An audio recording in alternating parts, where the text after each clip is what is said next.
নমস্কাৰ বিয়লি হেডলাইন্সৰ সৈতে ষ্টুডিঅ'ত পৰিভা মহন্ত আৰম্ভণিতে জনাব বিচাৰিছো এছআই কাণ্ডৰ শেহতীয়া খবৰ আৰক্ষীৰ জালত পৰিছে এছআই কেলেংকাৰী আন এজন অভিযুক্ত এছআই কেলেংকাৰীৰ জড়িত অভিযোগত জয়দেৱ বৰুৱাক গ্ৰেপ্তাৰ কৰা হৈছে তিনিচুকীয়াৰ পৰা গ্ৰেপ্তাৰ কৰা হৈছে পলাতক জয়দেৱ বৰুৱাক নৈশ বাছ যোগে পুৱা তিনিচুকীয়াত উপস্থিত হৈছিল জয়দেৱ সম্প্ৰতি তিনিচুকীয়া থানাত ৰখা হৈছে জয়দেৱ বৰুৱাক ধৃত জয়দেৱৰ পৰা বহু গুৰুত্বপূৰ্ণ তথ্য লাভ কৰাৰ সম্ভাৱনা আছে পুনৰবাৰ জনাব বিচাৰিছো আৰক্ষীৰ জালত পৰিছে এছআই কেলেংকাৰী আন এক অভিযুক্ত জয়দেৱ বৰুৱা তিনিচুকীয়াৰ পৰা গ্ৰেপ্তাৰ কৰিছে জয়দেৱ বৰুৱাক গুৱাহাটীৰ পৰা পলাই গৈছিল তিনিচুকীয়ালৈ নৈশ বাছ যোগে পুৱা তিনিচুকীয়াত উপস্থিত হৈছিল বৰ্তমান তিনিচুকীয়া থানাত ৰখা হৈছে জয়দেৱ বৰুৱাক আৰু এই জয়দেৱ বৰুৱাৰ যেহেতু জেৰা অব্যাহত আছে গতিকে জয়দেৱ বৰুৱাৰ পৰা আৰু বহু বিস্ফোৰক তথ্য লাভ কৰাৰ সম্ভাৱনা আছে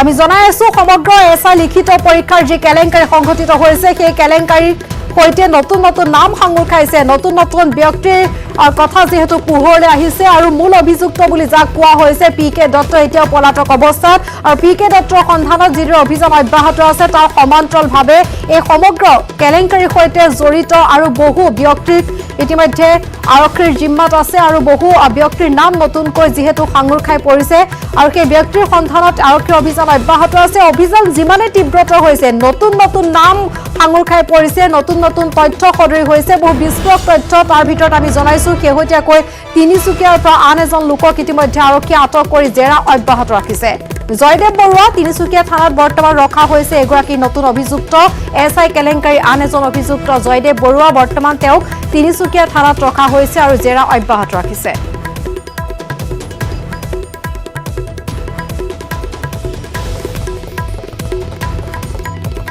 আইফালে নলবাৰীৰ পৰা কুলদীপ ৰাজবংশীক গ্ৰেপ্তাৰ কৰা হৈছে কুলদীপ ৰাজবংশীৰ বিৰুদ্ধে 4টা ধাৰাত গোচৰ ৰুজু কৰা হৈছে শুকুৰবাৰৰ দিনটোত কুলদীপৰ ঘৰত চলিছিল অভিযান তালাচী অভিযানত বহু সিম কাৰ্ড কোচিং চেণ্টাৰৰ কিছু তথ্য জব্দ কৰা হৈছে bank account bank demand draft পৰিবহণ বিভাগৰ এডমিট কাৰ্ড জব্দ কৰা হৈছে সম্প্ৰতি পলাতক হৈ আছে কুমুদ গোস্বামীও এই কেলেংকাৰীত জড়িত পলাতক কুমুদ গোস্বামী কৃষি বিভাগৰ গ্ৰাম্য সেৱক নলবাৰী টিহু মাখিবাহাত ঘৰ কুমুদ গোস্বামী কুলদীপ ৰাজবংশী এছআই কেলেংকাৰীত কুমুদ গোস্বামীৰ সৈতে জড়িত থকাৰ অভিযোগ উত্থাপন হৈছে আমি জনাই আছো নতুন নতুন নাম সাঙুৰ খাই পৰিছে কিন্তু এতিয়া মূল অভিযুক্ত পলাতক অৱস্থাত আৰক্ষীৰ অভিযান অব্যাহত আছে এই অভিযানত শেহতীয়াকৈ যিসকল ব্যক্তিৰ নাম সাঙুৰ খাইছে আমি জনাই আছো তিনিচুকীয়াত জয়দেৱ বৰুৱা বৰ্তমান তিনিচুকীয়া আৰক্ষীৰ জিম্মাত তাৰ বিপৰীতে নলবাৰীত কুলদীপ ৰাজবংশীক গ্ৰেপ্তাৰ কৰা হৈছে সমগ্ৰ ৰাজ্যজুৰি শিপাই আছে এই সমগ্ৰ কেলেংকাৰীৰ এই শিপাদল আৰু এতিয়া তাৰ আঁত ধৰি আৰক্ষী অভিযান অব্যাহত ৰাখিছে নলবাৰীত কুলদীপ ৰাজবংশীক গ্ৰেপ্তাৰ কৰা হৈছে কুলদীপৰ বিৰুদ্ধে 4টা ধাৰাত গোচৰ ৰুজু হৈছে শুকুৰবাৰৰ দিনটোত কুলদীপৰ ঘৰত চলিছিল অভিযান তালাচী অভিযানত বহু সিম কাৰ্ড কোচিং চেণ্টাৰৰ তথ্য জব্দ কৰা হৈছে bank account bank demand draft পৰিবহণ বিভাগৰ এডমিট কাৰ্ড জব্দ কৰা হৈছে পলাতক অৱস্থাত আছে কুমুদ গোস্বামীৰ নামো শেহতীয়াকৈ সাঙুৰ খাইছে কুমুদ গোস্বামী কৃষি বিভাগৰ গ্ৰাম্য সেৱক নলবাৰী টিহু মাখিবাহাত ঘৰ কুমুদ গোস্বামীৰ আৰু এছআই কেলেংকাৰীত কুলদীপ ৰাজবংশীৰ সৈতে কুমুদ গোস্বামী জড়িত থকা অভিযোগ প্ৰথম অৱস্থাত এই সমগ্ৰ কেলেংকাৰীৰ সৈতে নাম সাঙুৰ খোৱা বিজেপি নেতা দিবন ডেকাৰ সৈতে কুলদীপ ৰাজবংশীৰ সম্পৰ্ক আছিল আৰু এতিয়া কুলদীপ ৰাজবংশীৰ সৈতে সম্পৰ্ক আছে কুমুদ গোস্বামী কিন্তু কুমুদ গোস্বামী এতিয়াও পলাতক অৱস্থাত এনেদৰে এজনৰ পিছত আন এজনৰ নাম সাঙুৰ খাই পৰিছে এই সমগ্ৰ কেলেংকাৰী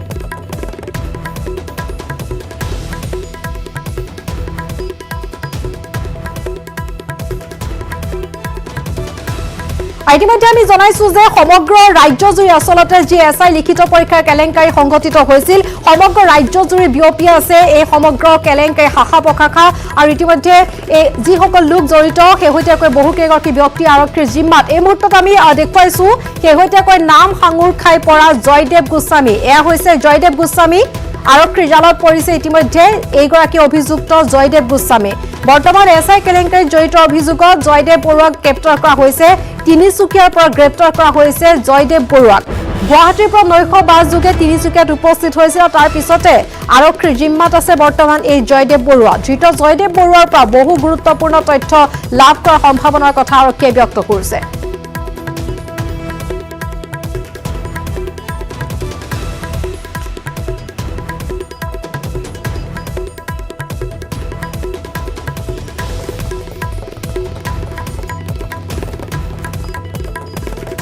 এছআই কেলেংকাৰী CBI তদন্তৰ দাবী কৰিছে অখিল গগৈয়ে APSCতকৈ ভয়াৱহ কেলেংকাৰী আখ্যা দিয়া হৈছে এছআই কেলেংকাৰীক চিকিৎসাৰ বাবে GMCHলৈ আনোতে সাংবাদিকৰ আগত অখিল গগৈয়ে আৰু কেইবাটাও গুৰুত্বপূৰ্ণ মন্তব্য প্ৰকাশ কৰিছে প্ৰধানতঃ এই সমগ্ৰ ঘটনাৰ তেওঁ CBI তদন্ত দাবী কৰিছে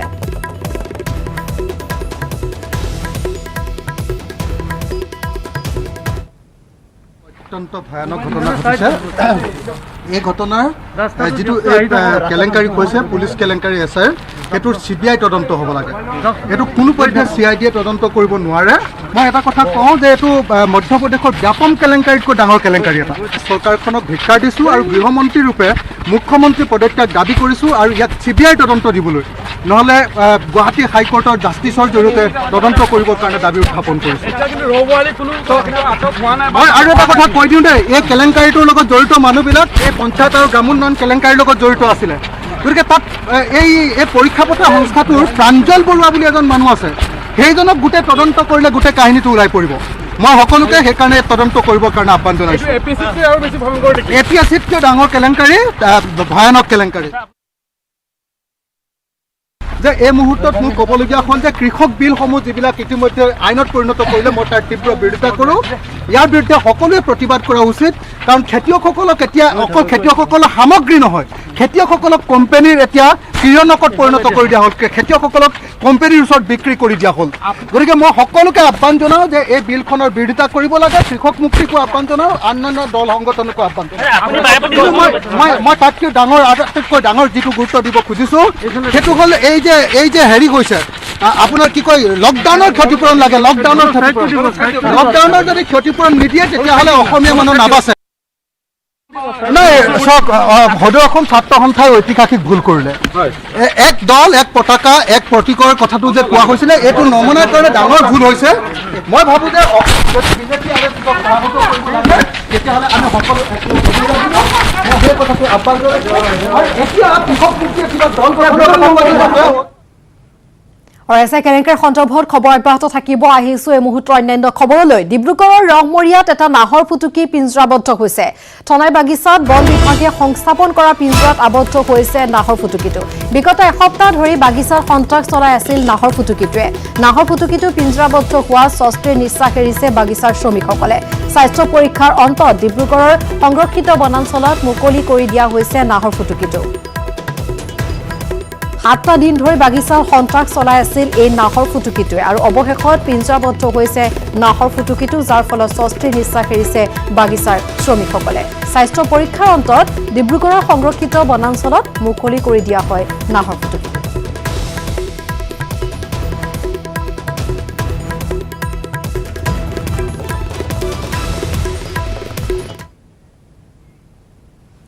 আহিনমহীয়া বানৰ ফলত এক অবৰ্ণনীয় পৰিস্থিতিৰ সৃষ্টি হৈছে জাগিৰোডত কাৰ্বি-লাংপি জলবিদ্যুৎ প্ৰকল্পই এৰি দিয়া পানী আৰু কিলিং নৈ বাহনী পানীয়ে প্লাবিত কৰিছে জাগিৰোড সমষ্টিৰ প্ৰায় অৰ্ধশতাধিক গাঁও বানৰ কবলত পৰিছে সীতাজখলাৰ গোপালকৰ ঘৰৰ বাহিৰে ভিতৰে একাঠু পৰ্যন্ত পানী যাৰ বাবে এতিয়া 5 শতাধিক গোধন গুহালিৰ পৰা উলিয়াই আনিবলৈ বাধ্য হৈছে 37 নম্বৰ ৰাষ্ট্ৰীয় ঘাইপথলৈ ফলত খাদ্য সংকটত ভুগিছে গোধনসমূহ চৰকাৰ পশুপালন বিভাগে এই ক্ষেত্ৰত যথোচিত ব্যৱস্থা গ্ৰহণ নকৰিলে এক ভয়ংকৰ পৰিৱেশৰ দিশে গতি কৰিব সীতাজখলাৰ গোপালকসকলৰ ভৱিষ্যত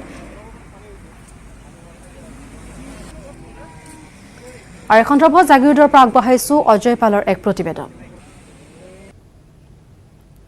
হয় কেইবাদিন ধৰি হৈ থকা নেৰানেপেৰা বৰষুণ আৰু কাৰ্বি-লাংপি জলবিদ্যুৎ প্ৰকল্পই এৰি দিয়া পানীৰ ফলত ভয়াৱহ বান পৰিস্থিতিৰ সৃষ্টি হৈছে জাগিৰোড সমষ্টিত আৰু বৰ্তমান মই উপস্থিত আছোঁ জাগিৰোডৰ আমলিঘাটত আৰু আমলিঘাটত দেখা গৈছে এনেধৰণৰ এক পৰিৱেশ যিহেতু সীতাজখলা দুগ্ধ উৎপাদক সমবায় সমিতি আছে এই আমলিঘাটত আৰু ইয়াৰ যথেষ্ট সংখ্যক লোক আচলতে গোপালক আৰু গোপালনেৰে তেওঁলোকে জীৱন নিৰ্বাহ কৰে বা তেওঁলোকে জীৱিকা চলায় আৰু এনেধৰণৰ এক পৰিৱেশ দেখা গৈছে যিহেতু বানে ভয়ংকৰ পৰিৱেশৰ সৃষ্টি কৰিছে সমগ্ৰ আমলিঘাট অঞ্চল বা গোভা অঞ্চল বা যি পুখুৰী আদি বিভিন্ন অঞ্চল প্ৰায় অৰ্ধশতাধিক গাঁও ইতিমধ্যে এই বানত প্লাবিত হৈছে আৰু তাৰ সমান্তৰালকৈ দেখা গৈছে আমলিঘাটত এই যে এক ভয়ংকৰ পৰিৱেশ, যিহেতু গোপালকসকলৰ ঘৰত বা গোহালিত আচলতে এবুকু একাঠুলৈকে পানী তেওঁলোকৰ হৈছে আৰু তাৰ পৰিপ্ৰেক্ষিতত দেখা হৈছে তেওঁলোকে এনেধৰণে গোধনসমূহ 37 নং ৰাষ্ট্ৰীয় ঘাইপথত আনি এনেধৰণে ৰাখিবলগীয়া হৈছে। এগৰাকী গোপালক আছে, আমি তেখেতৰ পৰা কিছু কথা জানিব বিচাৰিম। কি ধৰণৰ এতিয়া পৰিৱেশ আপোনালোকৰ? কি ধৰণৰ ঘৰৰ ভিতৰত মানে কঁকাল পানী, গৰুৰ অসুবিধা, ঘাঁহ খেৰ একো নাই, বহুত বিপদত পৰি আছোঁ আমি এতিয়া। পানী একদম পূৰা পানী হৈছে ঘৰৰ ভিতৰত, কঁকাললৈকে পানী। এতিয়া মানে গৰু ৰাস্তাতে দেখা পাইছে আপোনালোকে, গৰু চব ৰাস্তাতে আছে, না খেৰ আছে না দানা আছে, কি এটা সুবিধা আছে না, একো সুবিধা নাই। মানুহ যি গাড়ী চলাচল বা মানুহ ক'ব না, গাড়ী চলাচল, গাড়ীৰ উৎপাত ইয়াত মানে মানুহ বচাম না, গৰুও বচাম না, সৰু ল'ৰা সৰু সৰু পোৱালিকেইটা বচাম না, এনেকৈ বিপদ পৰি আছে আমাৰ। আৰু পানীটো আপুনি চাই আছে কিলিং নদীৰ পানী কেনেকৈ বাঢ়ি আছে পানীটো, কমা নাই, বাঢ়ি আছে পানীটো। এতিয়া কি হ'ব, কি উপায় কৰে এতিয়া চৰকাৰৰ পৰা, উপায় কি কৰে এতিয়া? নিশ্চয় এয়া এগৰাকী গোপালকৰ ভাষ্য। আচলতে যথেষ্ট সমস্যাৰ সন্মুখীন হৈছে তেওঁলোক, যিহেতু তেওঁলোকৰ ঘৰত বা তেওঁলোকৰ গোহালিত আচলতে একাঠু এবুকুলৈকে পানী তেওঁলোকৰ সোমাইছে, আৰু যাৰ পৰিপ্ৰেক্ষিতত দেখা গৈছে বিভিন্ন সমস্যাৰ এনেধৰণে সন্মুখীন হৈ তেওঁলোকে এই যি গোধনসমূহ আছে, গোধনসমূহ তেওঁলোকে 37 নং ৰাষ্ট্ৰীয় ঘাইপথত তেওঁলোকে আশ্ৰয় ল'বলগীয়া হৈছে আৰু বিভিন্ন সমস্যাৰ তেওঁলোকে সন্মুখীন হৈছে। সীতাজখলা দুগ্ধ উৎপাদক সমবায় সমিতিৰ অধ্যক্ষ আছে আমাৰ লগত, আমি তেখেতৰ পৰা কিছু কথা জানিব বিচাৰিম। কেনেধৰণৰ এতিয়া ইয়াত পৰিৱেশ বৰ্তমান? পৰিৱেশ আচলতে এই অঞ্চলটোতে পৰিৱেশৰ এটা সৃষ্টি হৈছে, প্ৰাকৃতিক দুৰ্যোগ। তথাপি আমি জিলা প্ৰশাসনক আহ্বান জনাইছোঁ যাতে গৰু ছাগলী গাহৰি যিয়ে নহওক খুব ক্ষিপ্ৰতাৰে সেইখিনি আমি চাব লাগে।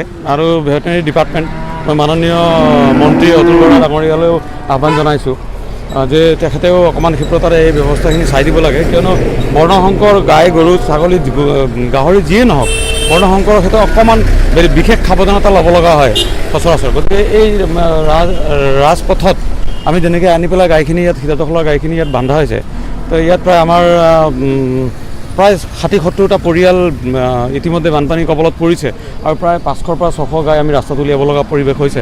আৰু এইখিনি খোৱা বোৱা বিভিন্ন ধৰণৰ সেইবিলাক যাব খৰচৰ কথাটো বাদেই দিলোঁ, কিন্তু পাবলৈ টান হয় কিছুমান বস্তু। গতিকে মই বিশেষকৈ আহ্বান জনাওঁ জিলা প্ৰশাসনক, সমবায় সমিতি হৈ পেলাই যে যিমান পাৰে সোনকালে আহি পেলাই এই গোপালকখিনিৰ ওচৰত থিয় হওক আৰু লগতে গোটেই অঞ্চলটোৰ যিখিনি পশুপালক আছে পশুপালকসকলৰ ওচৰত আহি পেলাই তেওঁলোকে সেৱাটো আগবঢ়াওক। উদ্যানত গড়ৰ নিৰাপত্তাত নিয়োজিত বনকৰ্মী নামিল গড়ৰ খৰ্গৰ চোৰাং বেহাত। শুকুৰবাৰে গড়ৰ খৰ্গৰ অবৈধ ব্যৱসায়ত লিপ্ত 4জন লোকক কাজিৰঙাৰ বিভিন্ন স্থানৰ পৰা বন বিভাগে গ্ৰেপ্তাৰ কৰাৰ পাছতে পোহৰলৈ আহিছে এই ভয়ংকৰ তথ্য। অনুসন্ধানত গড়ৰ খৰ্গৰ অবৈধ ব্যৱসায়ত জড়িত 2জন অস্থায়ী বনকৰ্মীক উদ্যান কৰ্তৃপক্ষই আটক কৰি সোধা পোছা কৰাৰ পাছতে বন বিভাগে গ্ৰেপ্তাৰ কৰিছে বনকৰ্মী 2জনক। বিভাগীয় সূত্ৰ মতে কহৰা বনাঞ্চলৰ বকপাৰা বন শিবিৰ এলেকাত নিয়মীয়া টহল দি থকাৰ সময়তে এটা গড়ৰ খৰ্গ পৰি থকা অৱস্থাত উদ্ধাৰ কৰিছিল অশোক ভূঞা আৰু হাবিবুৰ ৰহমান নামৰ হাতীমাউথ হিচাপে কৰ্মৰত অস্থায়ী বনকৰ্মীকেইজনে। উদ্ধাৰ কৰা গড়ৰ খৰ্গটো উদ্যান কৰ্তৃপক্ষক জমা নিদি বিক্ৰী কৰিছিল ৰামেশ্বৰ সিংনাৰ নামৰ ধৃত গড়ৰ খৰ্গৰ অবৈধ ব্যৱসায়ী। সমগ্ৰ ঘটনা সন্দৰ্ভত বন বিভাগে তদন্ত অব্যাহত ৰাখিছে।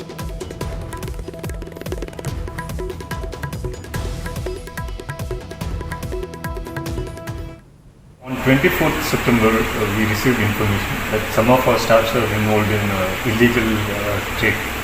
Based on that piece of information, we detained 2 people named Ashok Bhuyan and Habibul Rahman. And based on the preliminary investigation, we found out some evidences of their involvement with the illegal trade. Then again, we raided a person named Rameshwar's house. We detained him also. And based on the interrogation with him, we found out credible evidence that these guys are trading the illegal horse. And the investigation is on. We have to interrogate further to get the complete truth.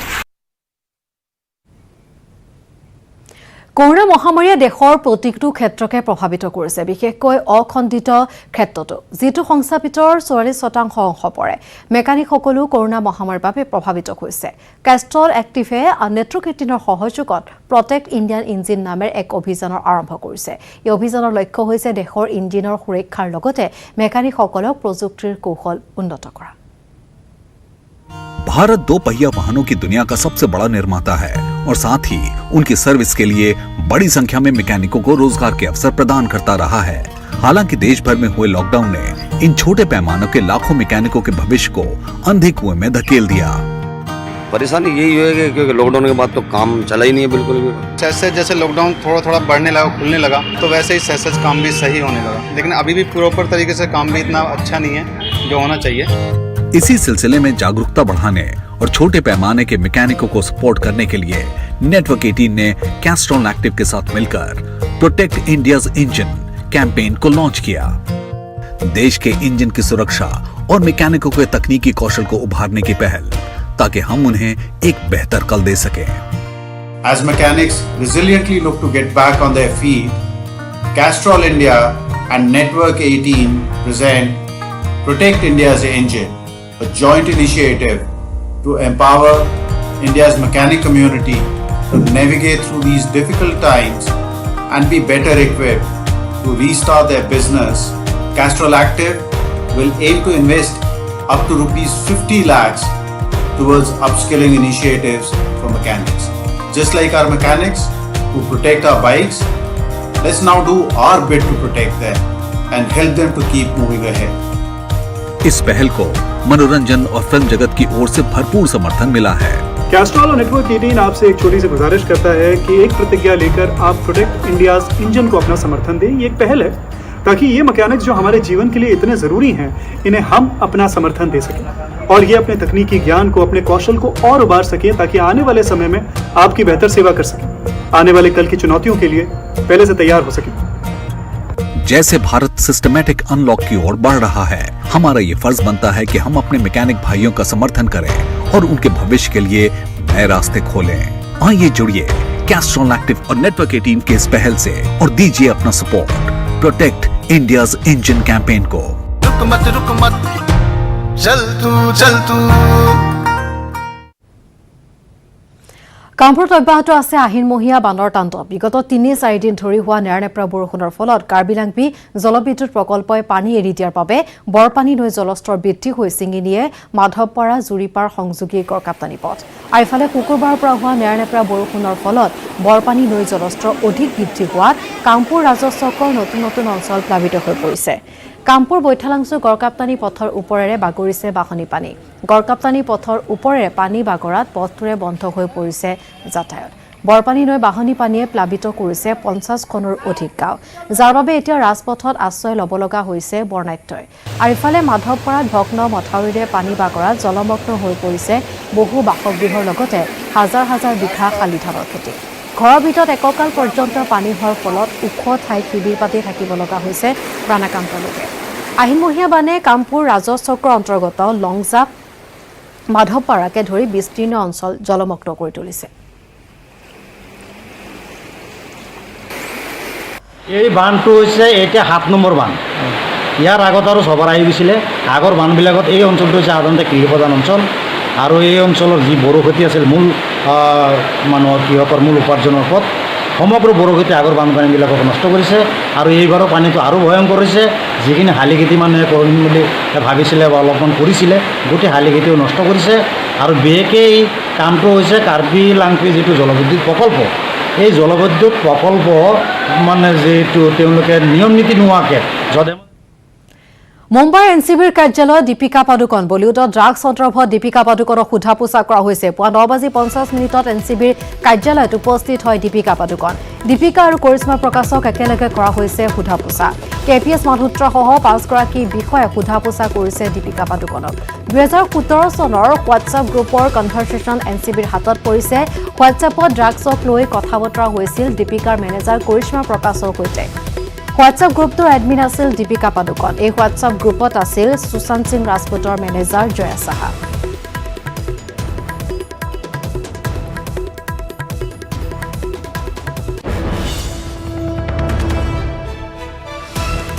আৰু ইফালে এনচিবিৰ কাৰ্যালয়ত উপস্থিত শ্ৰদ্ধা কাপুৰ এনচিবিৰ পৰা কিছু সময় বিচাৰিছিল শ্ৰদ্ধা কাপুৰে, কিন্তু এনচিবিয়ে শ্ৰদ্ধাৰ এই আবেদনক অগ্ৰাহ্য কৰিছে। 12 বজাৰ পূৰ্বে এনচিবিৰ কাৰ্যালয়ত উপস্থিত হ'ব লাগিব শ্ৰদ্ধা কাপুৰ। ছাৰা আলী খানেও এনচিবিৰ পৰা বিচাৰিছিল সময়, কিন্তু ছাৰা আলী খানৰো আবেদনক অগ্ৰাহ্য কৰিলে এনচিবিয়ে। ছাৰা আলী খানক 12 বজাত উপস্থিত হ'বলৈ নিৰ্দেশ দিয়ে এনচিবিয়ে। ড্ৰাগছ সন্দৰ্ভত দুয়োগৰাকী অভিনেত্ৰীক সোধা পোছা কৰিছে এনচিবিয়ে। হোৱাটছএপত দুই অভিনেত্ৰীৰ ড্ৰাগছ সন্দৰ্ভত কথা বতৰা হৈছিল। শুকুৰবাৰে ৰকুলপ্ৰীতক সোধা পোছা কৰিছিল এনচিবিয়ে। 4 ঘণ্টা সময় ধৰি সোধা পোছা কৰা হৈছিল ৰকুলপ্ৰীতক। এনচিবিৰ জেৰাৰ সময়তে ৰকুলপ্ৰীতে স্বীকাৰ কৰিছে বহু তথ্য। ৰিয়া চক্ৰৱৰ্তীৰ বাবে ড্ৰাগছ মজুত ৰাখিছিল ৰকুলপ্ৰীতৰ ঘৰত।